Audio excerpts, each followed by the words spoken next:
This is not woodworking as some people might describe it. Why? I'm not quite sure, but maybe I can explain that better as we get into the video. Otherwise, I think what you might find surprising is that this build came together a bit more straightforward than I was originally expecting. So let's get into it and you can see why. Hey, I'm Chris with D'Angelo's Woodcraft, and while this project was not inherently difficult, there was a lot going on that was new to me. For one, I've never really done any sort of template routing. I don't have a router table, I don't even have any super nice templating router bits, but what I have gotten really good at is 3D modeling. I've used this in the past to make some pretty cool inventions to 3D print and of course to design woodworking projects. But this time, I wanted to take my skills in a new direction. As opposed to restricting myself to simple rectangular shapes with lots of straight lines and sharp corners, I wanted to design a project that flowed naturally, much like how wood grows by itself. Funny enough though, to do this in the consistent and symmetric manner I was looking for was going to require some CNC work. Now before I get into that, here's example number 1 of why some people might not consider this woodworking. Epoxy. This project was actually for my dad, and although I love him dearly, I didn't want to spend too much money on lumber, so I used some rustic grade walnut I had on hand for the shelves. And as with all rustic grade lumber, it had its share of knot holes I needed to fill in. For I think a lot of people at this point, epoxy has become a reliable way to turn otherwise ugly looking and or unusable wood into usable and even beautiful pieces of project lumber. However, there are some who still argue this is quote unquote not woodworking. They are of the belief that if epoxy touches the project, it's now become a shameful piece of plastic. I personally think those people can kick rocks, and in today's era where my children will probably come out to be 50% petroleum based, I'm not about to love a woodworking project or my potential future offspring any less because they have a little extra synthetic flavor to them. However, if they come out sparkling blue, we might have some problems.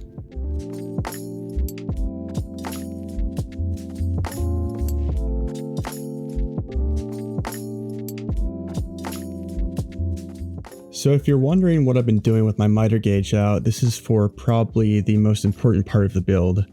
As I mentioned before, to get the side profile I was looking for, I had to get some kind of template together so I can make both sides identical.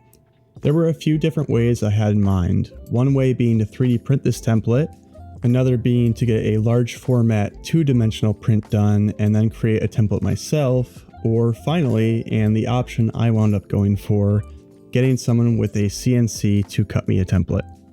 Thankfully, there was a local hardwood supplier that does more than just supply hardwood, and they were able to get this cut for me on their CNC.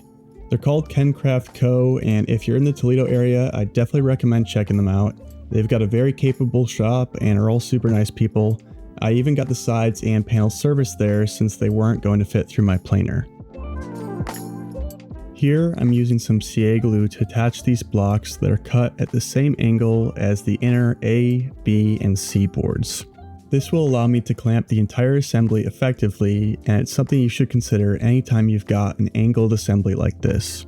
Another consideration is to ensure all of these boards are dead flat and square. I had originally cut these boards straight from my supplier, but I quickly realized that was going to lead to gaps in my glue joints, so I had to go back, remill all of these boards on all 4 sides, and then recut the 5-degree angles.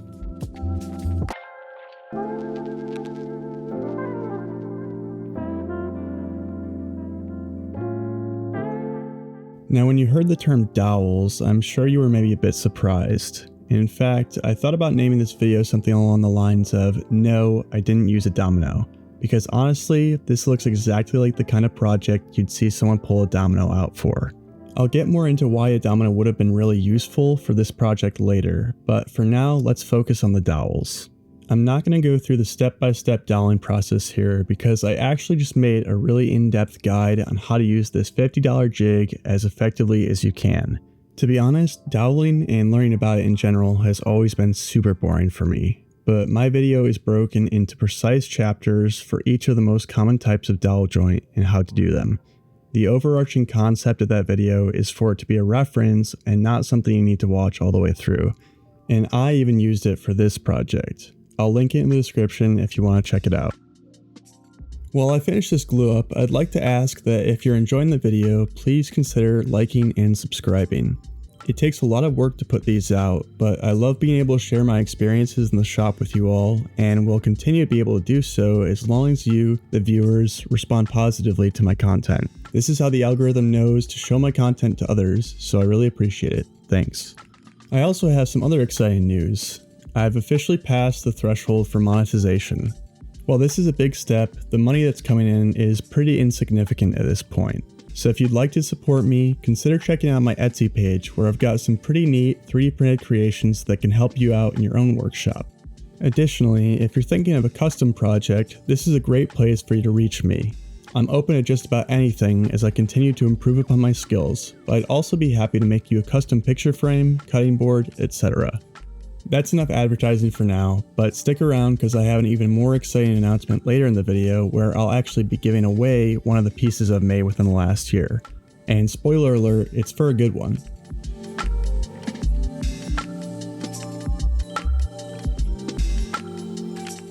Now we're jumping ahead to a few weeks after I finished the glue ups for the sides and shelves. Like I said before, I got these all surfaced at Kencraft Co. and it took somewhere around 2 weeks to get them back. Once I did, I wanted to get finished on the shelves right away as they were that more rustic grade walnut and were likely going to warp if I didn't finish them soon. I actually confirmed this concern as it took me an extra day to do one of the shelves and it did indeed start warping. Thankfully, it was an insignificant amount and I was able to stay the course without having to get it resurfaced. This seems about as good a time as any to mention I'm trying out a newish finish for this project. It's Rubio Monocoat, which is not new to me, but this time I'm using the walnut tinted variety. This is because my dad had requested stain to darken the walnut up a bit, but I likely would have gone this route anyways. This was to even out the color differences between each of these rustic grade pieces of walnut on the shelves. As this was new to me, I did do a little practice run on some scrap boards, and if you're wondering, the greatest difference I noticed between the Rubio Pure versus the walnut mostly presented itself in the grain of the wood, where that black pigment could sit and really stand out. I guess what I mean to say is, you're not likely to see a major difference in color, but it's definitely there. And I think this has really changed my perspective on using stain or color on hardwood to add some additional contrast. That's actually a good segue into the second reason someone might not consider this woodworking. Like in any hobby, there are people who maintain a superiority complex about how things are done. Typically the boomers, sometimes the begrudged Gen Xer, and even the occasional millennial hipster of type I only listen to vinyl. We'll call this brand of person Jeff, because I can't think of any Jeffs I know, and there's already a pretty famous, well-known bad guy with that name. Anyways, even I at one point would turn my nose up at the idea of adding any sort of colored stain to hardwood. But as I align the CNC cut template I had made for this project, it reminds me of all the times I've seen the Jeffries of Facebook state that using a CNC is cheating. And again, I find this laughable because these are probably the same types of people who dismissed the use of the first table saws, or any electrical tools for that matter. These people confuse efficiency with laziness, or worse, label it as a lack of talent. But on that particular point, I might actually agree with them. When I've had people see my work, I might hear, "Oh, you're very talented or smart for figuring out the math and measurements for design."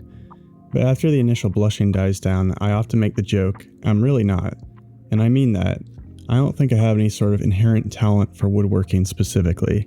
That is quite literally why I use 3D modeling software and machines to help me create what comes into my head. I'm not a terrible drawer, but I certainly lack the ability to put pen to paper and sketch out my design with any level of artistic ability, or more importantly, scale. I'm also not awful with geometry, but ask me to find the cosine of an angle theta to get my top shelf's length, and it's not so much that I can't do it, more so that I don't feel like putting in the effort to, so I wind up keeping my designs more simple as a result. But that's the thing. I don't have to have the steady hands of a competent artist or sculptor or the formula recognition of a mathematician to make whatever the f I want. This is all to say, making something isn't about doing it a very specific way. It's about doing something the way that works for you. As long as it's not dangerous to yourself or somehow to the receiving party of your work, ignore the naysayers. These kinds of people have existed at every point throughout human history, and just like their old-timey views, they will vanish into the past.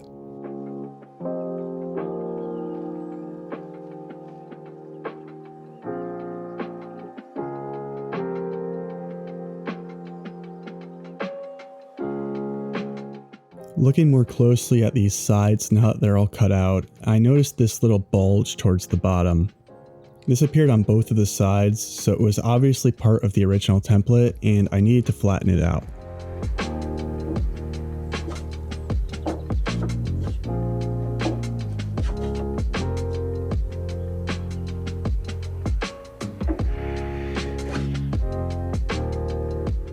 And so after doing that, I did a rough sanding up to 150 grit before profiling the edges here.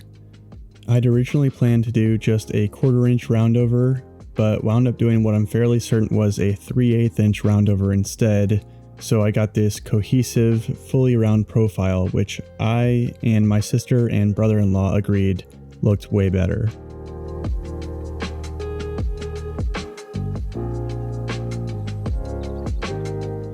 And everything was going pretty smoothly until this happened.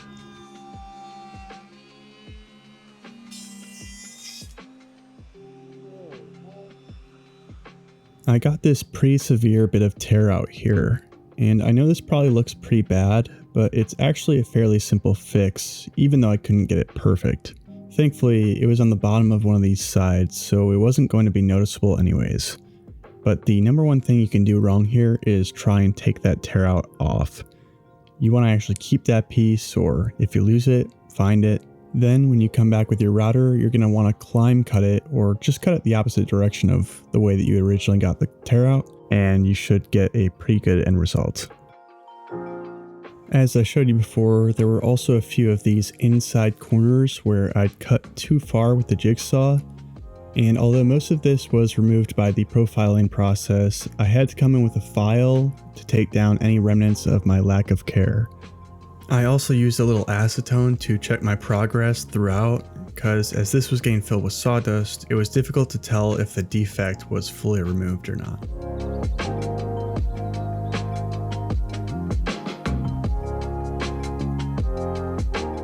For the tear out that still looked pretty ugly, I tried a new technique I've seen before, and that is now my favorite small defect repair method. Sand over the defect area with at least 180 grit sandpaper to fill it in with sawdust. Put some thin CA glue on it, then sand the area again to add even more sawdust to the gap. Repeat until you fill the defect and you get this really natural looking gap fill, which I was really happy with.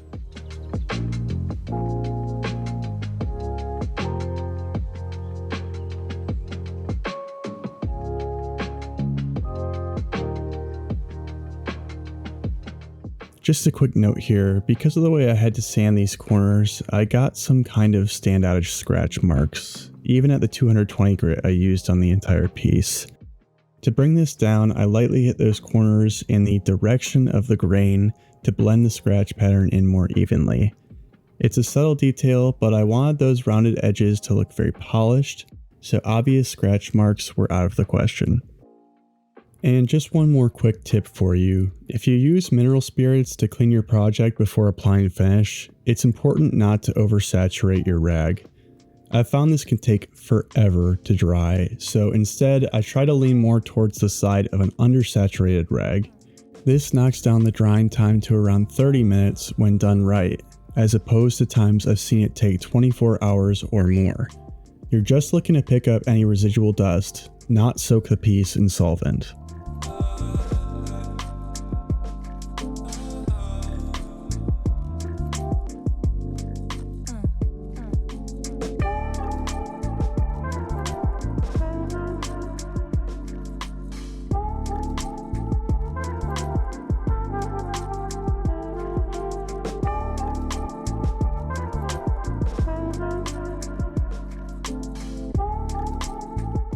With the sides done for now, I cut the shelves and backer pieces down to their final length and width and profiled the parts with that same 3/8 inch radius roundover.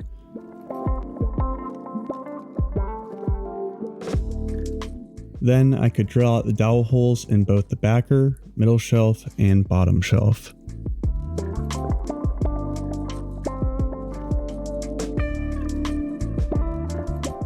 And unlike with every other edge here, I put a 1/4 inch roundover underneath where the backers were. I think my thought process was that I didn't want to accidentally expose those dowels, but I did want to retain the concept of no sharp edges anywhere on the piece. And yes, I could have simply glued these parts together instead of using dowels, but I was looking to get the best sanding quality around where these pieces meet. It's really difficult to sand well in between two parts that meet up in a tight 90-degree angle like this, so I fully finished them before gluing everything together, and that meant cured finish would get in the way of a solid glue joint if the dowels weren't there.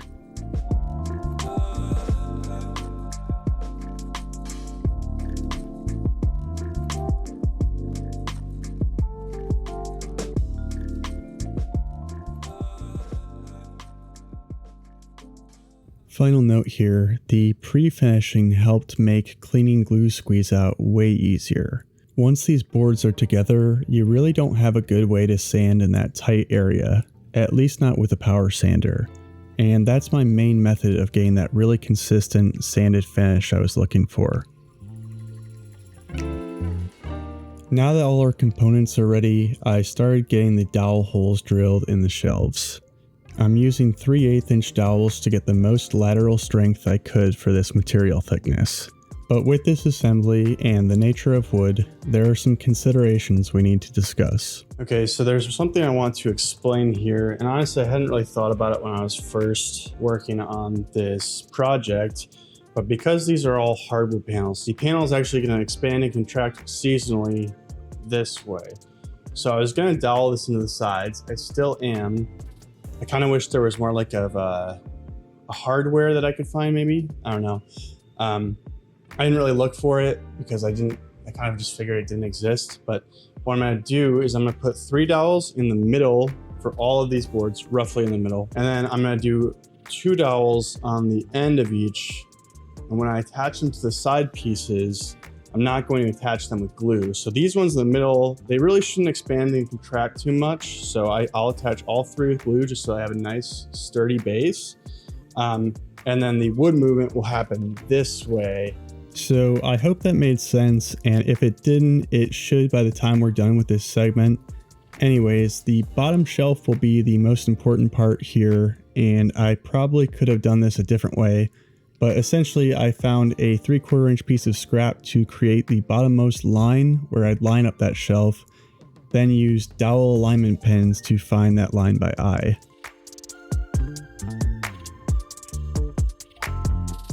Now earlier we were talking about people who are kind of stuck in the past and hold very rigid worldviews based around superiority. But I feel I've been kind of mean, so allow me to speak to them for a minute. I know some harsh things have been said about you today, Jeff, but I want you to know I don't entirely disagree with you. I understand when epoxy isn't the right choice for a board versus when it's time to make an inlay patch. I know that CNC machine has its limits on creating certain organic shapes, and when that instead calls for some power or hand carving. But here's the thing, you're limiting your own creativity by shutting these tools and techniques out of your mind. As the world around you moves, do you really want to get ran over by it? Or would you rather try to create something you'd have otherwise severe difficulty doing without what the new world has to offer you? Anyways, I love you, Jeff. I'll help you find Fusion 360 videos if you're digital modeling curious.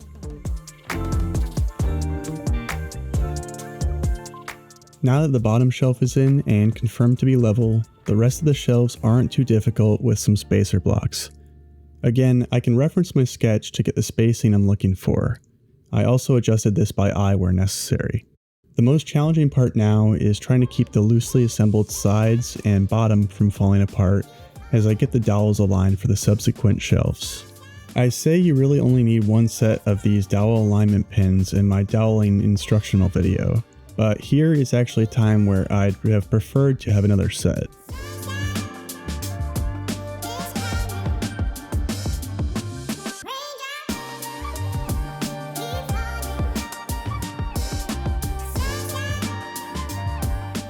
Now that all the primary dowel holes are drilled, I did a quick dry fit to ensure everything was fitting together properly. Then put all the dowels into shelves with glue permanently. I know I said the outermost dowels wouldn't be glued in, but that's just where it will meet with the sides. In the shelves themselves, I want these pieces rigid. Another reason I put the dowels in the shelves now is to make the final assembly easier and less messy from all the glue, which I could clean up as I put those in there. But now I can show you the mechanism I came up with to deal with any wood movement. All I'm doing is adding some extra space on both sides of the outermost dowel holes. And you can tell by the shape that this is where a domino would have really shined. But it's certainly something I could do easily enough with my doweling jig and a chisel.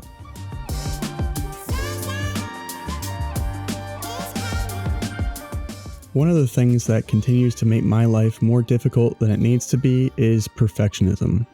While this can be a positive trait that ensures I'm fully fleshing out my ideas and options to create the best end product, it also creates a lot of decision paralysis, or even, as is the case with one of the backgammon boards I recently made, a lost sale. You can watch the full video on this build, but to cut to the gist, I had this little spot where I'd sanded through the veneer on this board face and got a little chip out on the edge.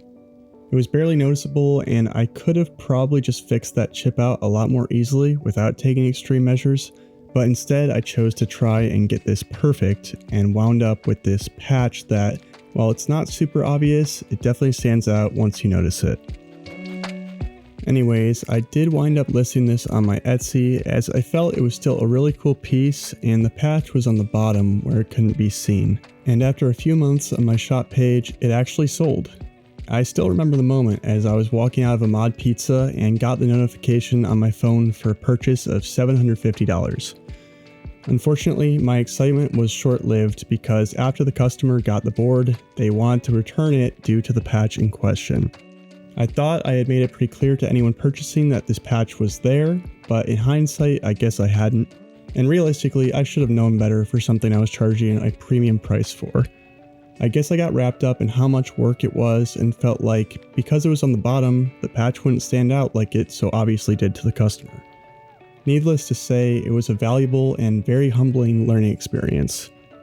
Anyways, because of this experience, I have since set stricter quality standards for myself, and at the time I did not relist this board.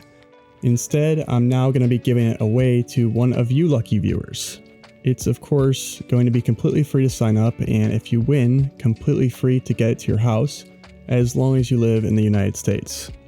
So if you have any interest in giving this still beautiful and fully functional backgammon board a new home, head on down to the description of the video where I'll put the link. I'm going to be running this campaign until the end of November 2025 and announce the winner on my new Instagram page. So go give me a follow there if you'd like, and I wish everyone who enters the best of luck.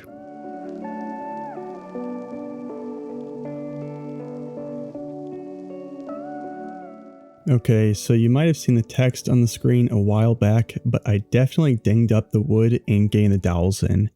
But what's so nice about hard wax oil finishes are their relative ease of repairability. I just had to sand out any scratches, then spot refinish those areas. But don't get it twisted with Rubio's so-called mono coat. That part of their name is nothing more than marketing, and every wood species, but especially more porous woods, definitely require more than one coat to achieve an attractive and even sheen. And although it's not as important in this particular application, you'll want at least a second coat on a tabletop or any other situation where the project is likely to come into contact with water.